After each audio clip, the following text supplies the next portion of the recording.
मैं गैर मुस्लिम राजेश पवार आपसे सवाल करना चाहता हूँ। इब्राहिम नबी ने भी हज किया है और मोहम्मद नबी ने भी हज किया है, क्या ईसा नबी ने भी हज किया है? भाई ने अच्छा सवाल किया है कि इब्राहिम अलैहिस्सलाम ने हज किए, मोहम्मद सल्लल्लाहु अलैहि वसल्लम ने हज किए, क्या ईसा अलैहिस्सलाम ने हज किया? मैं खुद कोई आयत नहीं जानता हूँ कुरान में जिसमें कहा गया है कि ईसा अलैहिस्सलाम ने हज किया। ना कोई डायरेक्ट रेफरेंस है बाइबल में कि ईसा अलैहिस्सलाम ने हज किए।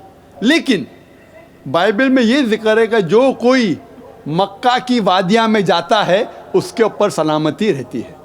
ईसा अलैहिस्सलाम ने किए क्या नहीं मैं ये नहीं जानता हूँ, लेकिन ये कहना कि सारे पैगंबरों ने हज किया कि नहीं ये मैं नहीं जानता हूँ। इस्लाम में अब मोहम्मद सल्लल्लाहु अलैहि वसल्लम आने के बाद हज फर्ज है। अभी मुसलमान को अगर वो हैसियत रखता है माली हालत से या सेहत से, उसे कम एक बार तो हज करना चाहिए, उसके लिए फ़र्ज़ है। Hope that answers the question.